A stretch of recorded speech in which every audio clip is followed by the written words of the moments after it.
अस्सलाम वालेकुम students, I hope आप सब ठीक होंगे। आज हम डॉन का एक न्यू आर्टिकल करेंगे जो आज के न्यूज़पेपर में है, जिसका टाइटल है three front challenge. War fronts के बारे में शायद मैंने पिछले किसी वीडियो में आप लोगों के साथ बात की थी कि वॉर फ्रंट्स जो हैं वो हमें इंटरनेशनली देखने हैं कि पाकिस्तान को या वर्ल्ड के वॉर फ्रंट्स जो हैं वो कौन कौन से हैं, स्पेशली इकोनॉमिक फ्रंट्स कौन कौन से हैं, जिसमें हम डिजिटल फ्रंट की भी बात करेंगे। इसके हवाले से भी एक हम नेक्स्ट वीडियो बनाएंगे जिसमें वॉर फ्रंट्स को सिर्फ एड्रेस करेंगे। आज हम ये देखेंगे कि इस आर्टिकल में हमें इंटरनली या पाकिस्तान के स्पेसिफिकली जो सिक्योरिटी कंसर्न्स हैं वो क्या क्या हैं।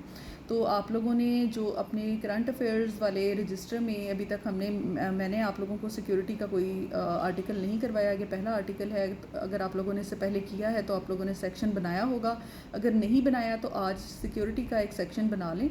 और आज हम इस आर्टिकल को देखते हैं कि हम इसमें से क्या क्या चीज़ें एक्सट्रैक्ट कर सकते हैं और क्या क्या हम अपने नोट्स के लिए हम इसमें से नोट डाउन करेंगे, और नेक्स्ट भी हम जो आर्टिकल करेंगे वो हम इसमें ऐड ऑन करते जाएंगे। तो चलें स्टार्ट करते हैं जी। आज का ये आर्टिकल थ्री फ्रंट चैलेंज का मतलब है कि हमें तीन तरफ से जो है वो एक सिक्योरिटी का चैलेंज है, और वो क्या है वो हम देखते हैं।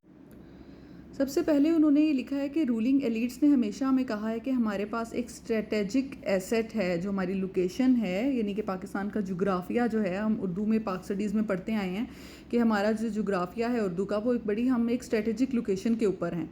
तो इस चीज़ के ऊपर सिग्निफिकेंट रोल जो है हम हमेशा प्ले करते हैं एक इंटरनेशनल रिलेशंस में, एक इंटरनेशनल प्लेयर के तौर पर या रीजनल प्लेयर के तौर पर हम एक बहुत अच्छा रोल प्ले करते हैं, जिसकी वजह से हम अफ़गानिस्तान के और इंडिया के दरमियान में हैं। हमारी ये लोकेशन प्राइम है, फ़लाँ लोकेशन प्राइम है, हम हॉट वाटर्स से हम जो है वो बहुत सारे मुल्कों को मिलाने का ज़रिया हैं एंड ऑल दैट, जिसकी वजह से बहुत सारे ममालिक और अमेरिका जैसा मुल्क भी हमसे जो है वो आगे बात नहीं कर सकता।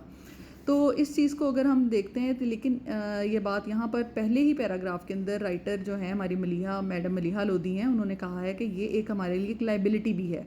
लोकेशन अगर जहाँ पर हमारे लिए एक स्ट्रेटेजिक एसेट है वहाँ पर हमारे लिए एक लाइबिलिटी भी है। एसेट और लाइबिलिटी को देखें इन्होंने यहाँ पर किस तरीके से कनेक्ट किया है। अब इस चीज़ को आपने किसी भी इस पैराग्राफ को आप किसी भी इस तरह के सवाल के अंदर डालकर अपना इंट्रोडक्शन ले सकते हैं या अपने आंसर का स्टार्ट ले सकते हैं। बड़ी खूबसूरती से उन्होंने इस चीज़ को जो है वो अपने आर्गूमेंट्स की तरफ लेकर जाने के लिए स्टार्ट किया है।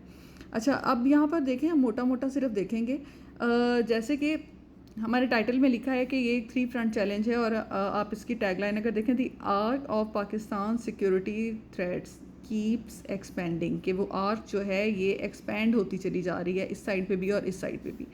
यहाँ पर देखें, Pakistan now faces three front security challenge. One, from India on its eastern frontier, from cross-border terror attacks emanating from Afghanistan and terrorism and militant violence at home। ये नंबर 3 है, ये वाला, ठीक है। तो 1, 2, 3 को उन्होंने जो है वो पहले उन्होंने इंटरनल बताए हैं, जबकि यहाँ पे पहले उन्होंने इंडिया का जिक्र किया है। तो अगर आप इस तरह से तरतीब लिखेंगे तो आप लोगों को ये याद रखना है कि आप लोगों ने उसी अरेंजमेंट के साथ आगे आंसर देना है। ये इन्होंने इंटरनल सिक्योरिटी के ऊपर बात की है, जिसके अंदर यहाँ पे बलूचिस्तान, KP और आज़ाद कश्मीर की बात की है, इसको आप पढ़ लीजिएगा। उसके बाद यहाँ पे सेकंड लास्ट पैराग्राफ में इन्होंने इंडिया से जो है हमारे डेंजर्स की बात की है। अब यहाँ पे देखिए इन्होंने वेपनाइजिंग वाटर लिखा है कि पानी को किस तरीके से उन्होंने वेपनाइज किया है। अगेन मैंने आप लोगों को बताया कि इंडस वाटर ट्रीटी से सवाल आ जाएगा, वहाँ पे आप ये एक्सप्रेशन लिख सकते हैं जो है वेपनाइजिंग वाटर। उसके बाद आगे आ जाएगा मिलिट्री कैपेबिलिटीज़ को वो सिग्निफिकेंटली अपग्रेड कर रहा है इंडिया, और तीसरी चीज़ ये है कि अपने न्यूक्लियर प्रोग्राम को जो है वो कर रहा है। इसका इन्होंने जो रेफरेंस है वो स्वीडिश थिंक टैंक से लिया है, SIPRI सिप्री। ये आप लोगों ने रेफरेंस जो है ये याद रखने हैं और इनको अपने ब्लैक पॉइंटर से या ब्लैक मार्कर से लिखना है, ताकि आप लोगों की चीज़ें उसके अंदर पेपर के अंदर हाईलाइट हों।